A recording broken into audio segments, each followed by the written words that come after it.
देखिएगा दोस्तों, जब हम इतिहास को जानने के स्रोत में किसकी बात करते हैं, धार्मिक ग्रंथ की। ठीक है, तो धार्मिक ग्रंथ के अंतर्गत हमने देखा कि पहला होगा ब्राह्मण ग्रंथ, दूसरा होगा बौद्ध ग्रंथ या बौद्ध साहित्य, तीसरा होगा जैन साहित्य। इसके पश्चात हम देखेंगे धार्मिक ग्रंथ में सबसे पहले हम किसका अध्ययन करेंगे दोस्तों, ब्राह्मण ग्रंथ का। ठीक है, और ब्राह्मण ग्रंथ की बात करते हैं तो इनमें हमें सबसे अधिक जानकारी वैदिक काल की मिलती है। ठीक है, तो इसी की हम बात करें ब्राह्मण साहित्य की, तो इन्हें भी एक प्रकार से अलग अलग पार्ट में डिवाइड कर दिया गया है। ठीक है, अलग अलग पार्ट में डिवाइड करने का मतलब है कि इसके बारे में जब हम देखते हैं तो पहली चीज़ हमें क्या देखने को मिलती है दोस्तों, वेद मिलती है। ठीक है, वेद आपने नाम बहुत बार सुना होगा, ऋग्वेद, यजुर्वेद, सामवेद, अथर्ववेद। ठीक है, और इसमें भी आपको एक चीज़ बताने की कोशिश करूँ तो कहीं ना कहीं जो सबसे अधिक महत्वपूर्ण वेद है उसमें सबसे महत्वपूर्ण वेद होगा ऋग्वेद। और एक प्रकार से मेरे हिसाब से मैं बताने की कोशिश करूँ तो ऋग्वेद से अच्छा कोई भी वेद है ही नहीं, या फिर बहुत सारी जितने भी धार्मिक किताबें हैं, इवन मैं कहूँ कि भगवद गीता, तो मेरे हिसाब से तो भगवद गीता भी कहीं नहीं ठहरती है ऋग्वेद के आगे। इतनी अच्छी अच्छी बातें उसमें बताई गई है, और सबसे अच्छी बात जो उसमें बताई गई है कि पूरा समाज जो था कहीं ना कहीं भेदभाव रहित था। ठीक है, तो सबसे अच्छी बात यही लगती है उसकी। अब देखिएगा, वेद के बाद हमें किसका अध्ययन करना है, ब्राह्मण का। ठीक है, एक प्रकार से कह सकते हैं कि जो वेदों की रचना हुई थी वो कहीं ना कहीं बहुत ही कठिन संस्कृत भाषा में लिखी हुई थी, या फिर हम कह सकते हैं कि पूर्णतः व्याकरणीय संस्कृत भाषा में लिखी गई थी, जो कि एक प्रकार से इसको पढ़ना आम लोगों के बस की बात नहीं थी। इसको पढ़ने के लिए कम से कहीं ना कहीं कह सकते हैं कि जो महान पुरोहित होते थे, ठीक है, या जो महान ब्राह्मण होते थे, कहीं ना कहीं जिन्हें पूरी भाषा का ज्ञान हो, व्याकरण का ज्ञान हो, वही इसे पढ़ सकते थे। ठीक है, तो इन्हीं को यह सरल रूप में किस में बताया गया, ब्राह्मण में बताया गया। ठीक है, और इसके बाद ब्राह्मण के बाद क्या आता है दोस्तों, अरण्यक आता है। क्या आता है, अरण्यक आता है। ठीक है, और अरण्यक के बाद एक और पार्ट आता है जिसे क्या बोला जाता है, उपनिषद बोला जाता है। तो कहीं ना कहीं ब्राह्मण, अरण्यक, उपनिषद, इसमें भी काफ़ी सारी चीज़ें किसकी है, वेदों की है। ठीक है, और इन्हीं चारों को मिलाकर अपने आप में क्या बोला जाता है दोस्तों, वैदिक साहित्य बोला जाता है। क्या बोला जाता है, वैदिक साहित्य बोला जाता है। इसके अलावा और भी हम बात करें तो वेदों को ही समझने के लिए किसकी भी रचना की गई, बाद में वेदांग की भी रचना की गई। इसके बाद हम बात करें तो वेदांग के पश्चात किसकी रचना की गई, सूत्र की रचना की गई। सूत्र के पश्चात किसकी रचना की गई, महाकल्प की रचना की गई। और महाकल्प के अलावा भी बहुत सारे धर्म शास्त्रों की रचना की गई। तो धर्मशास्त्र भी इतिहास को जानने का मुख्य स्रोत हो सकते हैं। जैसे कि हम बात करें कुछ और धार्मिक ग्रंथों की, जैसे कि रामायण, महाभारत। ठीक है, तो इनमें भी कह सकते हैं कि रामायण कालीन या महाभारत कालीन बहुत सारी घटनाओं की जानकारी हमें मिलती है। ठीक है, जैसे कि हम बात करें कि रामायण से हमें जानकारी मिलती है कि भगवान राम का जन्म अयोध्या में हुआ है। ठीक है, कहीं ना कहीं नेपाल से उनके संबंध थे। ठीक है, और कहीं ना कहीं वो श्रीलंका तक पहुँचे हुए थे। ठीक है, तो ये सारी जानकारी भी, काफ़ी कुछ जानकारी हमें किस में मिलती है, रामायण में। बहुत सारी नदियों के प्राचीन नाम मिलते हैं, नदियों के बारे में जानकारी मिलती है। वही हम बात करें महाभारत काल की, ठीक है, या भगवद गीता की, तो इनमें भी भारत के काफ़ी सारे क्षेत्रों के बारे में जानकारी मिलती है। जैसे कि हम कह सकते हैं कि कुरुक्षेत्र जो कि हरियाणा के अंतर्गत आता है, इंद्रप्रस्थ जो कि एनसीआर के अंतर्गत आता है, या राष्ट्रीय राजधानी क्षेत्र के अंतर्गत आता है। तो काफ़ी सारी जानकारी भी हमें उन ग्रंथों से मिलती है। ठीक है, तो ये सारे हमारे क्या हो जाएंगे दोस्तों, ब्राह्मण ग्रंथ। ब्राह्मण ग्रंथ की बात करूं मैं तो पहला हो जाएगा वेद, दूसरा हो जाएगा ब्राह्मण, तीसरा हो जाएगा अरण्यक, चौथा हो जाएगा उपनिषद। और इन चारों को ही एक प्रकार से कह सकते हैं हम किसके अंतर्गत रखा जाता है, वैदिक साहित्य। ठीक है, इसके अलावा वेदों को ही समझने के लिए वेदांगों की रचना की गई। फिर सूत्र की रचना की गई, जैसे कि आपने सुना होगा कल्प सूत्र वगैरह, ठीक है। महाकल्पों की रचना की गई, धर्मशास्त्रों की रचना की गई, ठीक है। तो इतनी जानकारी याद रहेगी, बोलो हाँ या ना, ठीक है। उम्मीद है कि याद रहेगी। अब इसी के साथ हम एक और चीज़ देख लेते हैं दोस्तों, कि जो इतिहास को जानने के जो धार्मिक स्रोत है, ठीक है, उसी में पहला हो जाएगा ब्राह्मण ग्रंथ और दूसरा क्या हो जाएगा, बौद्ध साहित्य। और याद रखेंगे प्यारे दोस्तों कि बौद्ध साहित्य को किस नाम से जाना जाता है, पिटक के नाम से। किस नाम से बोला दोस्तों मैंने, पिटक के नाम से, ठीक है। और बौद्ध साहित्य में जो पिटक है, कह सकते हैं कि 3 प्रकार के ग्रंथ हैं, जिन्हें ही सम्मिलित रूप में क्या बोला जाता है, त्रिपिटक। और उन्हें हम त्रिपिटक की बात करें तो ये भी अपने आप में अलग अलग है। जैसे कि मैं बात करूं तो पहला क्या होगा सर, सुत्त पिटक। क्या बोला मैंने, सुत्त पिटक, ठीक है। दूसरा क्या हो जाएगा हमारा,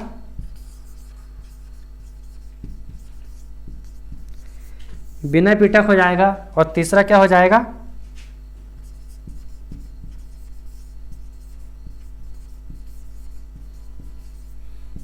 अभिधम्म पिटक।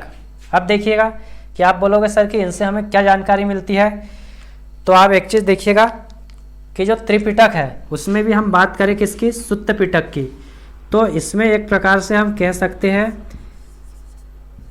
कि बुद्ध की सभी शिक्षाएं हमें किससे प्राप्त होती है, सुत्त पिटक से प्राप्त होती है। वही हम विनय पिटक की बात करें तो विनय पिटक में एक प्रकार से जो बौद्ध धर्म में प्रवेश करने के लिए या बौद्ध संघ का निर्माण किया गया था, ठीक है। तो इसी बौद्ध संघ के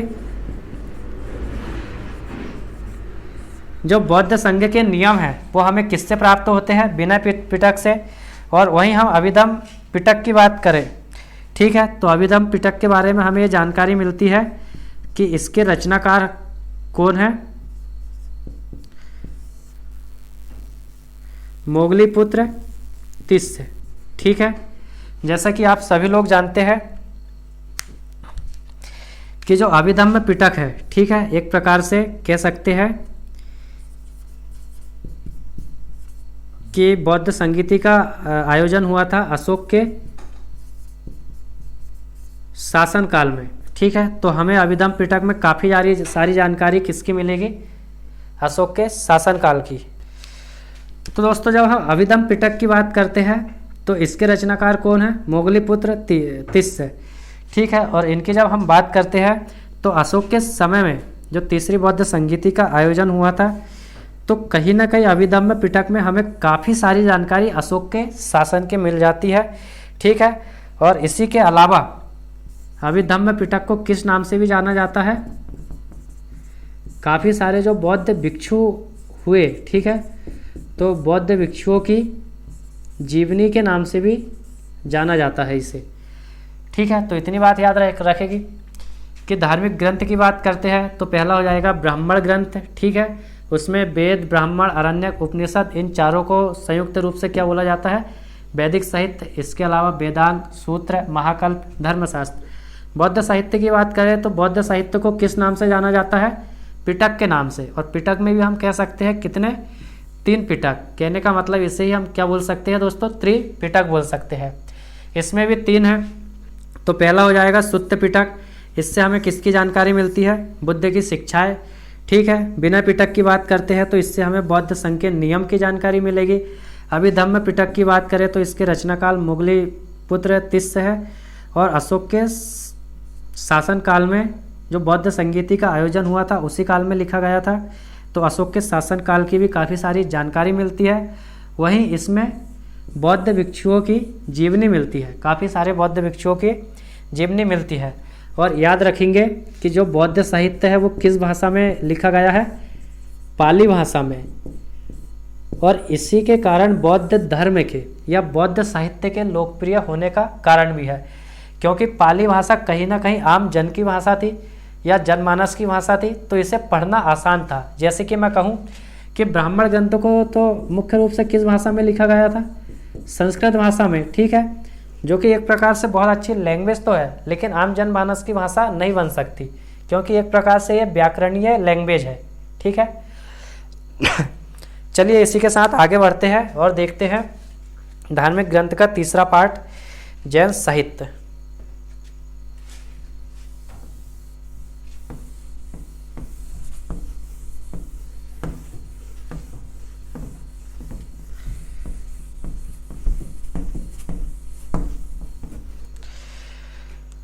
अब देखिए दोस्तों, जब हम बात करते हैं किसकी,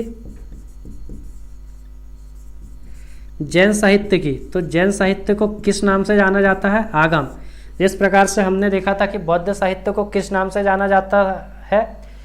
पिटक के नाम से। उसी प्रकार जैन साहित्य को किस नाम से जाना जाता है दोस्तों? आगम। ठीक है। अब देखिएगा, एक बात समझिएगा कि जो हमें सबसे प्राचीन जैन ग्रंथ मिलता है, ठीक है, सबसे प्राचीन जैन ग्रंथ मिलता है, इसका नाम क्या है? पुवो, या फिर हम कह सकते हैं कि पुवो नाम का हमें सबसे प्राचीनतम जैन साहित्य मिलता है। ठीक है। और पुवो जो है, आपको याद होगा कि जैन धर्म के जो 24वें तीर्थंकर थे महावीर स्वामी, तो यह किसके द्वारा लिखा गया है? महावीर स्वामी जी के द्वारा लिखा गया है। और इसी में जैन धर्म की काफ़ी सारी जानकारी मिलती है। अब देखिएगा, एक और बात समझिएगा कि जो 6th सेंचुरी में या 6वीं शताब्दी में, ठीक है, दूसरी जैन संगीति का आयोजन होता है। ठीक है, या कह सकते हैं कि द्वितीय जैन संगीति होती है। और जो 6वीं शताब्दी में द्वितीय जैन संगीति हुई थी, एक्चुअल में ये कब हुई थी? 513 ईस्वी में। और ये कहाँ हुई थी दोस्तों? गुजरात के बल्लभी में। कहाँ हुई थी? याद रखेंगे आप, गुजरात के बल्लभी में। ठीक है। अब देखिएगा कि जो बल्लभी में जो जैन संगीति आयोजित हुई थी, तो इसमें जो महत्वपूर्ण जो काम हुआ था, इसमें क्या हुआ था कि सभी जो जैन शिक्षाएं है, इसको क्या करा गया था? जैन शिक्षाएं को लिपिबद्ध किया गया था, या यूं कह सकते हैं कि ग्रंथ में बना दिया गया था या किताब में लिख दिया गया था। ठीक है, तो याद रखेंगे। तो ये हमारी क्या हो जाएगी? धार्मिक ग्रंथ। ठीक है। धार्मिक ग्रंथ के अंतर्गत हमने सबसे पहले किसकी बात की दोस्तों? ब्राह्मण ग्रंथ की। दूसरी बात हमने किसकी की? बौद्ध साहित्य की, जिसे हमने क्या बोला दोस्तों? पिटक। और तीसरी बात हम करें किसकी? जैन साहित्य की। तो जैन साहित्य को क्या बोला गया? आगम। प्राचीनतम जैन ग्रंथ जो हमें मिलता है वो किस नाम से मिलता है? पुवो नाम से। एक इसके रचनाकार कौन थे? जैन धर्म के 24वें तीर्थंकर महावीर स्वामी। इसके अलावा याद रखेंगे कि 6वीं शताब्दी में जो द्वितीय जैन संगीति हुई थी, कहाँ? गुजरात के बल्लभी में। तो इसमें काम क्या हुआ था दोस्तों? जैन शिक्षाओं को लिपिबद्ध किया गया था। ठीक है, तो इतनी बात याद रखेंगे धार्मिक ग्रंथ के बारे में। अब हम देखेंगे किसके बारे में दोस्तों? विदेशी यात्रियों का विवरण।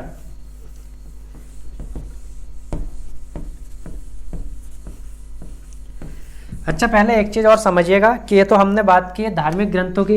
इसके अलावा धार्मिक के अलावा एक और चीज़ें आती है, जैसे हमने क्या बोला था? गैर धार्मिक स्रोत। ठीक है, तो गैर धार्मिक स्रोत की जब हम बात करते हैं तो इसको शॉर्ट में समझ लीजिएगा, या फिर चलिए इसको देख लेते हैं।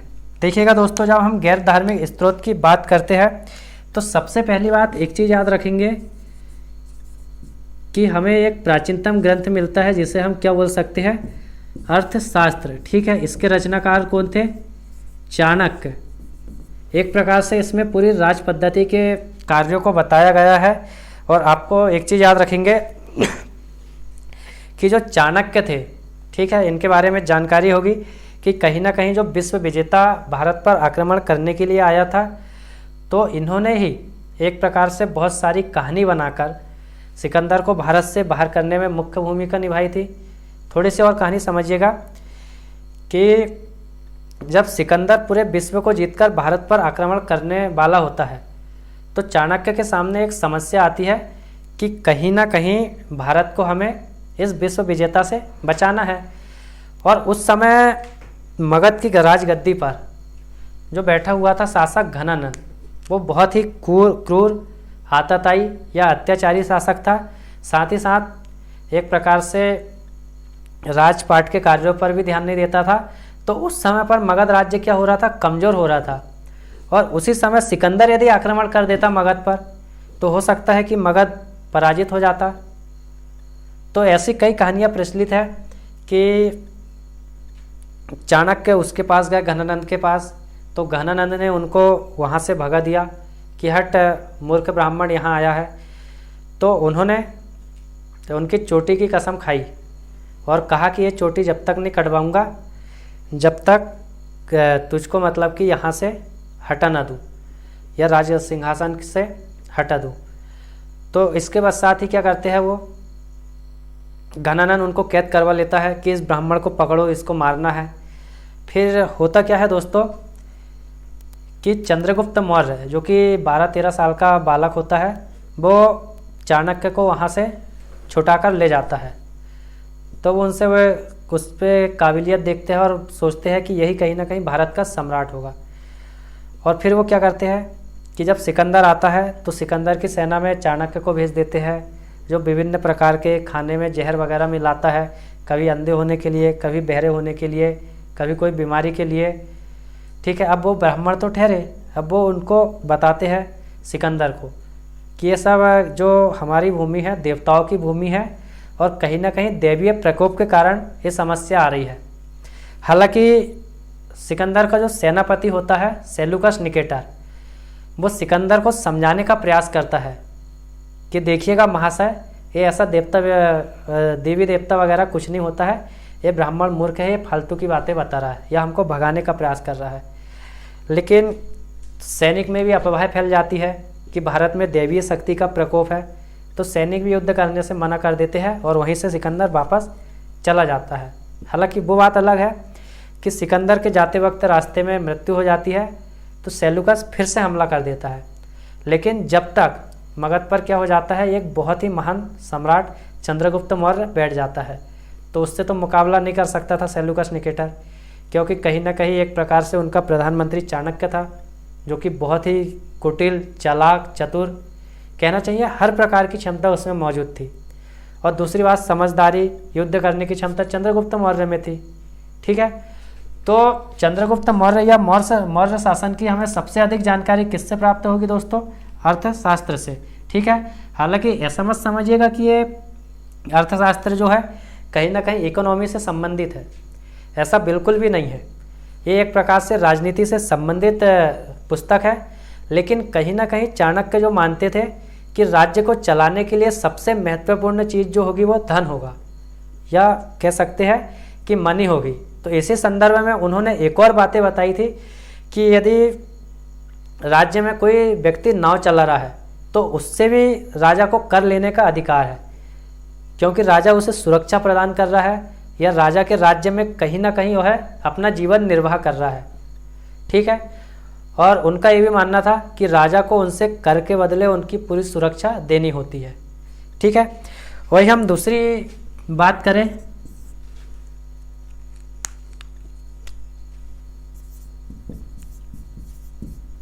इंडिका की। ठीक है, तो इंडिका जो लिखा गया था किसके द्वारा लिखा गया था?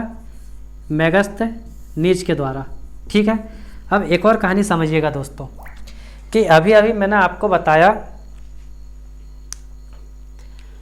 कि जब सिकंदर की मृत्यु हो जाती है तो उसके बाद सेल्यूकस निकेटर, जो कि पूरी सेना का या सेल्यूकस निकेटर की सेना का सेनापति होता है, वो पूरी सेना को एकत्रित करता है और वापस से मगध साम्राज्य पर आक्रमण कर देता है, या यूं कहे कि चंद्रगुप्त मौर्य पर हमला कर देता है। लेकिन एक प्रकार से मगध अब बहुत ही विशाल राज्य हुआ करता था और बहुत ही ज़्यादा सेना हुआ करती थी। कह सकते हैं कि उस समय पे पूरे विश्व में सबसे बड़ी सेना यदि किसी के पास थी तो वो किसके पास थी? चंद्रगुप्त मौर्य के पास। ऐसा कहा जाता है कि उस समय लगभग 3 लाख की सेना मगध साम्राज्य में हुआ करती थी, और उसके भी कई कारण हैं। ठीक है, उसकी हम जब मौर्य वंश के बारे में पढ़ेंगे जब और भी जानकारी लेंगे, लेकिन फिलहाल इसके इंडिका के बारे में समझिएगा। अब देखिएगा, सेल्यूकस निकेटर जब चंद्रगुप्त मौर्य पर हमला करता है तो क्या होता है? चंद्रगुप्त मौर्य उसको बहुत ही बुरी तरीके से पराजित कर देता है।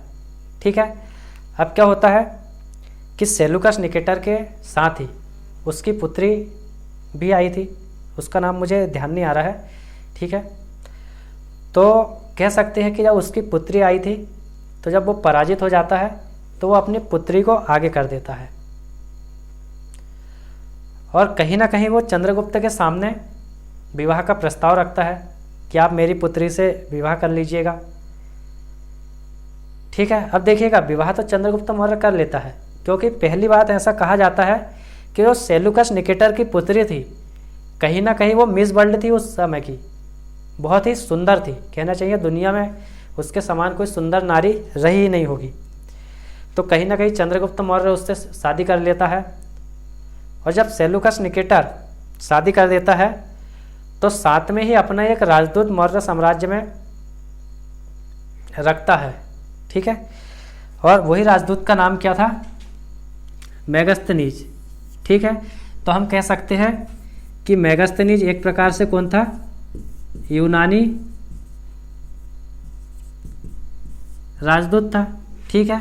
और जब ये मौर्य मगध साम्राज्य में रह रहा था तो एक प्रकार से इसने घूमा होगा, फिरा होगा, तो कहीं ना कहीं यहाँ की स्थिति परिस्थिति देखकर इसने एक किताब की रचना की जिसे हम किस नाम से जानते हैं? इंडिका, ठीक है। इसके अलावा और भी ग्रंथ मिलते हैं, जैसे कि हम बात करें महाभाष्य की, तो महाभाष्य किसके द्वारा लिखा गया था? पतंजलि के द्वारा, ठीक है। उसी के बाद हम बात करें, एक और किताब आती है मुद्रा राक्षस, ठीक है। तो ये किसके द्वारा लिखा गया था? विशाख दत्त के द्वारा। इसके अलावा और किताब आती है, जैसे कि हम कह सकते हैं पंचतंत्र, किसके द्वारा लिखा गया था दोस्तों? विष्णु शर्मा, ठीक है। और ऐसा कहा जाता है कि विश्व की ऐसी किताब है पंचतंत्र जिसका सर्वाधिक भाषा में अनुवाद किया गया है और सर्वाधिक चलन में चलने वाली किताब कौन सी है? पंचतंत्र। इसके अलावा और भी हम बात करें, एक और किताब आती है हमारे सामने, अभिज्ञान शकुंतलम, ठीक है, जिसके रचनाकार कौन है? महाकवि कालिदास, जिन्हें भारत का शेक्सपियर भी कहा जाता है, ठीक है। इसके अलावा एक और किताब याद रखेंगे आप लोग, अष्टाध्यायी, ठीक है। यह संस्कृत के बहुत ही महान विद्वान कवि किसके द्वारा लिखी गई थी? पाणिनि, ठीक है, जिनका संबंध कहीं ना कहीं मध्य प्रदेश के एक शहर उज्जैन से था, ठीक है। तो ये क्या हो जाएंगे दोस्तों? प्राचीन भारत को जानने के गैर धार्मिक स्रोत, ठीक है। इसके अलावा जो भी स्रोत आएंगे हम जब पढ़ते रहेंगे, पूरा डीप में स्टडी करेंगे तो तब आते जाएंगे। अब इसके अलावा हम बात करते हैं विदेशी यात्रियों के विवरण की। चलिए दोस्तों, गैर धार्मिक स्रोत के बाद हम देखते हैं विदेशी यात्रियों का विवरण, ठीक है। और एक बात मैं आपको बार बार बोल रहा हूँ कि हम अभी शॉर्ट में देख रहे हैं, इन्हीं को एक एक बातें जानने का प्रयास करेंगे, ठीक है। ये तो एक प्रकार से कह सकते हैं कि जो प्राचीन भारत का इतिहास है या प्राचीन इतिहास है, इसका एक प्रकार से केवल और केवल क्या है? इंट्रो है, ठीक है। तो देखिएगा, जब हम विदेशी यात्रियों की बात करते हैं तो कहीं ना कहीं अलग अलग क्षेत्रों से भारत में काफ़ी सारे यात्री आए हैं, ठीक है। जैसे कि हम बात करें सबसे पहले यूनानी यात्रियों की, ठीक है। तो यूनानी यात्रियों की बात करते हैं तो एक यूनानी यात्री है टेसियस, ठीक है। एक और क्या है दोस्तों? हेरोडोटस। और याद रखेंगे इसी हेरोडोटस को क्या बोला जाता है? इतिहास का पिता, क्योंकि इतिहास की सबसे ज़्यादा प्रामाणिक जानकारी जो हमें प्राप्त होती है हेरोडोटस से प्राप्त होती है। हालांकि इनसे पहले इतिहास को लिखने का प्रयास किसने किया था? टेसियस, ठीक है। हालांकि इन्होंने ग्रंथ भी लिखा, लेकिन कहीं ना कहीं ऐसा माना जाता है कि टेसियस ने जो जानकारी प्रोवाइड कराई वो अनुश्रुतियों पर, अफवाहों पर आधारित थी, ठीक है, कह सकते हैं कि जो फर्जी टाइप की कहानी होती है उस टाइप की थी। ठीक है, इसके बाद हम बात करें कि एक और यात्री आता है भारत, जिससे हमने क्या बोला, निरियाकस। इसके अलावा एक और यात्री है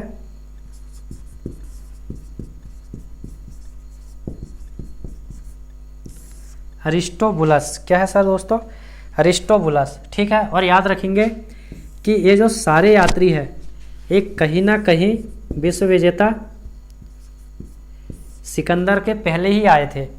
अब इसके बाद हम बात करें कि भारत में शिक्षा प्राप्त करने के लिए, घूमने फिरने के लिए बहुत सारे क्या आए थे, चीनी यात्री आए थे। ठीक है, उन्हीं में से आप कुछ के नाम याद रख लेंगे।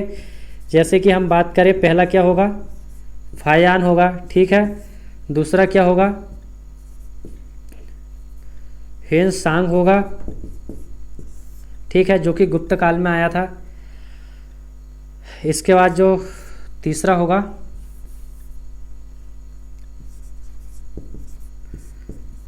सुंगयुंग। चौथा होगा इत्सिंग। ठीक है, तो ये 4 विदेशी यात्रियों को याद रखना है। ठीक है, इनके बारे में हम और डिटेल से देखेंगे कि कैसे कैसे आए थे, कौन से ग्रंथ लिखा, क्या भारत के बारे में जानकारियाँ दी। इसके अलावा भारत पर जो जब मुस्लिम आक्रमण स्टार्ट हुए तो बहुत सारे मुस्लिम यात्री भी आए। ठीक है, जैसे कि हम बात करें कि पहला यात्री क्या होगा, अल-बरूनी होगा। ठीक है, दूसरे यात्री की बात करें तो दूसरा क्या होगा, अल-मसूदी होगा। तीसरा यात्री जो होगा फिरदौसी।